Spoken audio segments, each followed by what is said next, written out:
Hey guys, Jarek and Komodo here, going to be doing some Titanfall gameplay. I'm playing the beta a little bit. I have about 5 videos to upload to this beta. Unfortunately, I'm going out of town starting tomorrow. Not unfortunately about that, I'm actually enjoying what I'm about to do. But the beta ends on Tuesday, and I won't be back till Thursday, so this is all the recording I can get. So hopefully you'll enjoy the videos, but if you don't, then oh well. Oh well, not my problem. So yeah, Titanfall, let's go ahead and talk about this game. First thing I need to say is that I'm having fun with the game. The very first obvious thing is that this game is definitely not a competitive game. It's a fun time waster. It's, you know, it's nothing like, say, a Counter-Strike or a Red Orchestra where I go into it and I expect to compete with other players and do well, and yeah, it's a casual game. Really, there's nothing more about that. The second thing is that I'm gonna say a lot of negative about this game. Like I said, don't misunderstand, I'm having fun with the game, but if you want to hear good things about the game, you might want to click away because I'm gonna do a lot of bitching from here on out. I know a lot. Man, this game is so incredibly hyped right now. So I'm probably going to get grilled with a lot of stuff I'm saying, but again, don't try to unreasonably get mad at me for saying these things. These are all logical things to say.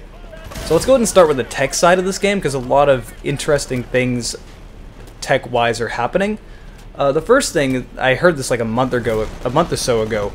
This game runs on the Source engine, which is just, that's a weird choice. The Source engine came out in 2004. I mean, this is a pretty outdated engine at this point. In fact, I mean, things about the Source engine 2 have came out and been leaked. I mean, the engine is so old it needs a predecessor at this point, so why would you release a game in 2014, 10 years after the Source engine came out? That's pretty old now. Maybe there's something I'm not getting. Maybe they have connections within Valve. Maybe there's, I don't know. There has to be a reason for it. But yeah, that was the very first thing you said when you walked in. This game really doesn't look very good.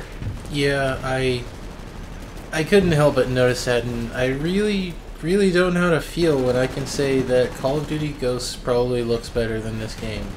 Not even close. What? Ghosts looks terrible graphically. Maybe I had like dirt in my eyes that day. Well, you were playing Call of Duty, so probably. Oh. Really? Yes. Keep in mind, Call of Duty Ghosts also runs on an engine older than Source. So, yeah, there's that. But yeah, I don't know. This is just a very, very strange choice for me. And don't get me wrong, the Source engine was amazing for when it came out. I mean, back in 2004, when we were looking at all the trailers for Half-Life 2, we're like, holy shit, this is the best looking game I've ever seen in my life. I still remember seeing the trailers for Half-Life 2 when they first started showing G-Man and stuff like that. Remember how amazing that looked? I think that was like one of the first games that really got eyes down right. So yeah, when it came out it was awesome, but I mean, this is 10 years later, and it, you know, we kind of need an update. So, I don't know, it's just a weird choice. I legitimately thought it was going to be running on the Frostbite engine since it is being published by EA and they have the contacts to know what to do with the Frostbite engine, but apparently not. What's even funnier about this is that this game on the Xbox One only runs in 798p. Or it might be 760p. It's something just a little bit above 720. Are you kidding me? We're talking about the Source engine. Something that came out 10 years ago. Back in 2004, PCs were able to play the Source engine games in 1080p, yet you can't in 2014 with a brand new console? You know, I still have to say, that is like the weirdest resolution. Yeah, I don't know where they get these numbers from. I mean, there's obviously real reasons for the numbers. I mean, you gotta hold back on the text somewhat, since looking at what's inside of the Xbox One, it's really not very good. I mean, it's about equal with what we had in PCs maybe 5 years or so ago, and then it's also kind of done rather strange, like the memories being shared between the GPU and the CPU and just doing odd things like that. So, I don't know. It's... They're bad. And as a PC gamer, it shouldn't matter to me, but it does, because then it holds back games on PC too. This is a great example. I mean, imagine how much better this game would look if it was only on PC. I mean, I'm sorry console users that are going to get upset at what I'm saying, but realistically, that's the truth. I always found it very strange console users get mad when I say stuff like that. It's like, because I think they're immediately assuming I'm attacking them, and that's not the case. I'm not trying to, it's just I'm pointing out factual information. If anything, I'd say you were attacking the people that make the consoles. Yeah, there's that too. I'm definitely attacking them, because they're just... They're trying to cash cow, pretty much. Yeah.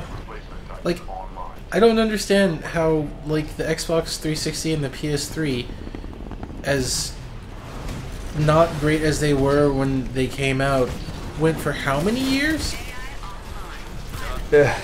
Yeah, you could say that. Yeah, move on to the next problems with the tech stuff. Servers. We're going to have to use their matchmaking servers. We can't make our own servers, which I don't understand why publishers are doing this now. Why can't we make our own servers? Like, what is wrong with what isn't broken? That's what I really don't get. And you figured EA would have learned from SimCity that this is a bad idea, and I can see this being a train wreck at launch where the servers will be down for possibly weeks on end. Probably worst case scenario is most likely only a few days realistically, but you know, as SimCity has taught us, that might not happen. It might go down and be down for a very long time, and you might not be able to play the stuff that you bought on launch. You know, I expect the thing that I just bought to work. Sometimes they don't. Actually, more often than not, sadly enough, nowadays. Yeah, that's really not cool. It shouldn't be a trend. It really shouldn't.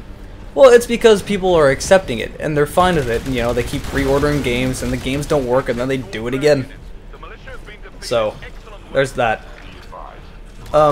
Something else about this game, I don't know what it is, but I hope this won't be present in the final version, but on PC every once in a while it kind of stutters. I think it also does this on the Xbox One, so I don't know what it is, but every once in a while it kind of will stutter and lag a little bit. It's not usually that much of a problem. You probably haven't seen any of it in this video, but sometimes it does. It might have to do, it's kind of been widely reported, so I doubt this is the case. It might have to do with the fact that I'm recording, but I don't think it is, because like I said, it's been reported from other people as well. And the last thing, this is something I can rant about a long time, because I really hate EA for it, but mods. EA does not allow mod support, and this drives me crazy. Why no mods? How does this hurt your game in any way whatsoever? The only thing this does is increase sales of your game and increases how long people will play your game. It adds replay value, and mods are amazing. They really are.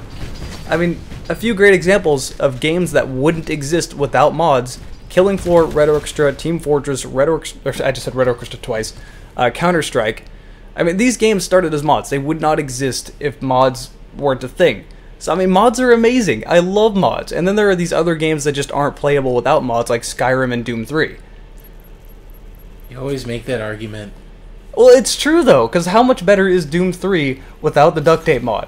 And how much better is Skyrim, you know? I can't even say just one mod for Skyrim, because there's too many. I suppose. But hey, that's the end of this gameplay, just using the shotgun a little bit. Don't know why they made it this semi-automatic. I figured a pump would have been a little bit more balanced, but hey, Titanfall. Hope you enjoyed it, and I'll see you later.